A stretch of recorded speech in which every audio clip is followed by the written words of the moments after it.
Hello, Channel Automation podcast listeners. Welcome back to another deep dive into the techniques that convert leads. I'm your host, Casey Arise, and I'm joined today by the OG of our team, Vic Sun. So we have some new features on our dashboard that even I don't know all the details about, which is why we have Vic here to explain it to us. So number one, I know that we have something implemented called GECKOBOARDs. I've heard the name before, but I don't know what a GECKOBOARD is.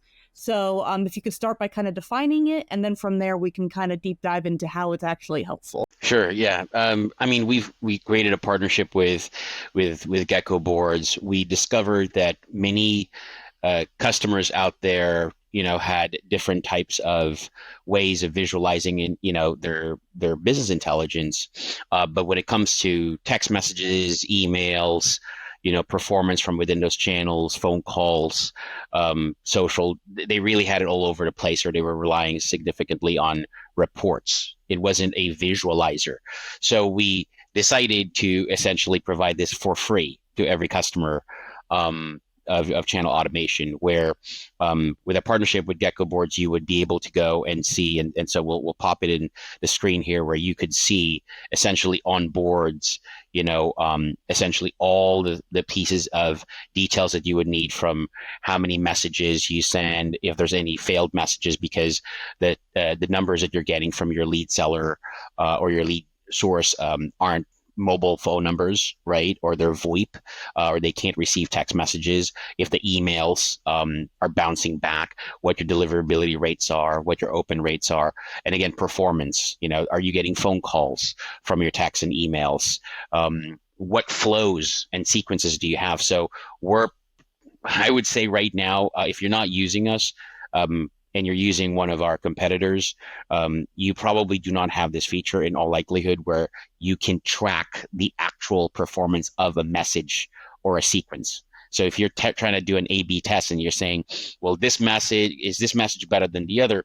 You're probably not being able to visualize that. Whereas now you can do it with our system within these boards, and you can basically say, hey, people are responding to this one, people are not responding to this one as much, and this is the lead sources that do well. It kind of looks like a car dashboard. Like there's so much going on with all of the different numbers. It's got like the gauges over on the right hand side here. It's very interesting looking. But I'm wondering, like, for the person that's kind of like looking at it, is there a way to like move things around, or is this just kind of the straight visual? Yeah, you can. It's boards, so essentially like move them around, and you can customize them to, to your company's, what's important to your company. But really, what this does is it's a business intelligence visualizer. It's a BI visualizer that essentially creates that uniformity in terms of how your communication, your campaigns are performing. And in most cases, we recommend making sure that you're tracking the actual messages and the sequences and the promotions itself. So what's working, what's not working. And of course, because they're boards, you can see them happening as close to real time, so that you can make actionable decisions to either, make some corrections, talk to your lead sellers or your lead aggregators when you're not getting as much engagement, or fixing your content. Really, you go and say, not getting that much engagement, not that much people are responding to that particular messaging, and you see it. And because it has colors, if you look at, say go up and down, and it has numbers and has percentages, and it can go red or green. So you'll know right away when something's either, doing well or not doing well. And again, this was something that I would say a lot of companies were either just relying on reports, which we do have those, the push reports now, where daily you could see what's happening. And some of them were just getting too many reports, especially when you're a VP or a call center manager or a sales, manager. All these reports, you can get inundated with it. But this one right here, it's a dashboard. You could see it from TV screens, or you could see it directly from within channel automation. And you could see it and you can go, oops, I breached a threshold. I need to do something, because it has colors, and of course it has numbers, which are much easier to view. For the guys that like aren't in channel automation daily, like outside of the call centers and stuff, like maybe upper management or something, is there a way to easily get the data out of there in case they do need to show that off to upper management? Or is it like kind of they should look at the dashboard if they want to know. So the one thing that we really like about this partnership and this interaction with Gecko boards is that one, you can have these thresholds. So if you breach them, we actually send push reports. So you'd say, oh, I'm not converting really well with this campaign. It tells you, right? It turns red, or it goes, hey, push a report through Teams or text or email. And so you'll get notified. And think about it as like, people who work at the stock market, they need to know, when it's going up or down, or if it's breaching a particular threshold, and they need to know in real time, or at least as close as real time. And so what happens is you start to go and say, okay, I need to do something about this.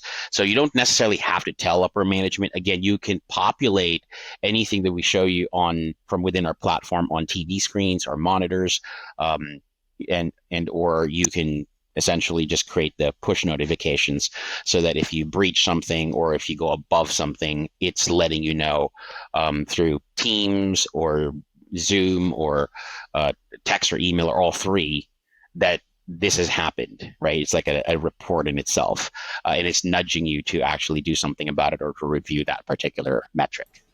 I do like the customization of it a lot. Anytime there's something rigid, the first thing I think is, how can I break it? Not like break it, but I'm just like, what is the extent of how much I can move things around? Because it drives me nuts when you can't. And is that kind of like what you would see outside? Like if you're like looking at a dashboard from like a text and an email platform, is it something where there's like a lot more customizing here, or what's the difference essentially that makes it like a little bit better? I think what makes this really better is that we've actually had, econometrics people with data science backgrounds provide the simplest pieces of analytics or data that people will actually ingest. What happens is people will try to customize this, but they don't really need these pieces of information. So we've created templates from within different industries. We said, look, this is what's helpful to you.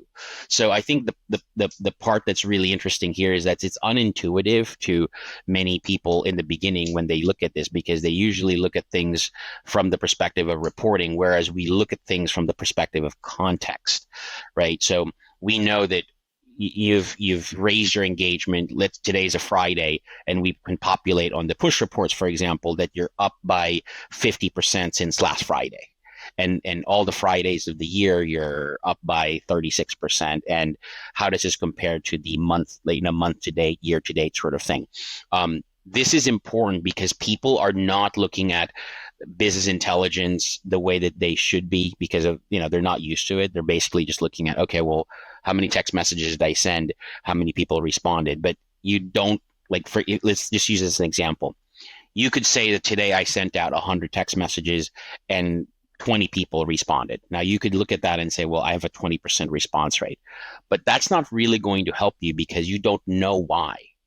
Whereas with, the way that we've put this templates together, we actually go and say, look, you had 20% of the people respond, and 10% of them responded this way, 50% of them responded this way to this message. They came from these lead sources. And so you could put together, in your mind, or at least in your analysis, a little bit more contextual, conclusions or summaries, so that you're not necessarily just getting a report that tells you, well, you sent this and how many people. That's super elementary. It doesn't really help you, right? What helps you is providing context and providing, comparable data over time. And that gives you the ability to now go and say, oh, I'm actually doing well, as opposed to, oh, we just had 5 more people respond. So what? Does that really help you at all? No. But if you know that every Friday you're getting it going up, and these are the messages that are going, these are the lead sources, you could piece that together and go and say, I should enhance those lead sources, and I should have more people message out on this time of the day on a Friday. You see what I'm saying? Yeah. So that, I think, to me, is the exciting piece. It took us a really long time in our, we've been around for 2 years, but we've been working at this for 6 months. And I think what we did in 6 months is really long for me, because I wanted it done in 6 weeks.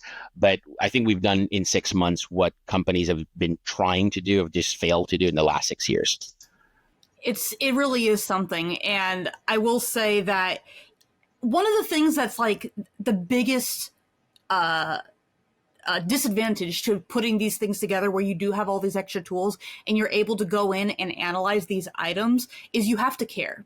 You have to care a little bit about trying to get better and getting those extra leads before somebody comes to you and says, hey, I need to get more leads and revenue out of thin air. Make it happen. And then you're scrambling and you're trying to pick it out of each of your leads and being like, okay, well, which ones are the lowest? Which ones are the low hanging fruit? And we can get more out of here. This is something that you can use to be proactive. So nobody has to have that conversation with you to begin with. Yeah, I think it's really, and then this is going to be controversial when I talk about these things, is that many home services, solar companies, mortgage, insurance, they have really gone into a point of using systems and platforms and solutions for communicating with their customer in just really two ways, which is super basic. One, they either go and say, well, it's just there to send messages, right? And they don't really care about it. They're basically set and forget. And then the other group of people are like, they're so reliant on it and they blame the platform for either or for when it's not working, or when it's working, they don't even give it like credence. They basically just look for it as a scapegoat. So I think what's important is to know that with business intelligence, we're going to create this accountability, right? Where you go and say, look, it's not good data or bad data. It's not positive or negative. It's just data. Okay. And to provide context to it. So you're not necessarily looking at it and saying this is the problem is that my platform, or the problem is that my lead sources. No, there's a combination of those things, and as long as you can see it contextually every day, and you can provide context and comparability across those particular data points, then you're looking at this from a more empirical level. You're looking at it and saying, okay, well, these are the things that affect the results. And so now I can calibrate. It's definitely not for everyone, because there are companies who just don't have this bandwidth or don't have people who understand it. And I feel like they're going to continue to search for that silver bullet, right? And not realize that they're actually at the cusp of figuring that silver bullet for themselves, for their company. But if you do not take that stance like you're talking about, and you're saying, look, I need to understand why this is happening and what elements affect my performance, honestly, like, no amount of innovation will help you. It'll just go over your head, and you're just going to keep on looking for a scapegoat. So I think for the audience out there who's thinking, why am I continuing to change lead sources or text or email or social platforms, and I'm always looking for the next best thing? It's probably because you don't understand what's happening within your own campaigns, right? You're looking for a silver bullet. You're not really looking at the data and saying, oh, that's why I'm failing, or that's why I'm succeeding, because of these elements. Yeah, and if you're looking for a non-empirical explanation, and you are looking for a feelings and emotional explanation, if everybody around you is a problem, and you think that everybody around you is a problem, you might want to look internally, because not everybody can be a problem all at one time. It doesn't work that way. That's going to be it for us today. Whether you love or you hate what we talked about, we do want to hear from you.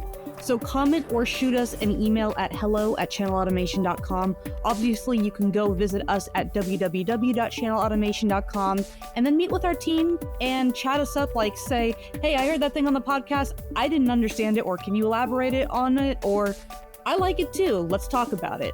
We want to hear from you. And please consider subscribing to the podcast, subscribing to our YouTube, and get tips on marketing and call centers that are completely free. And as always, make sure to keep your lead conversion high.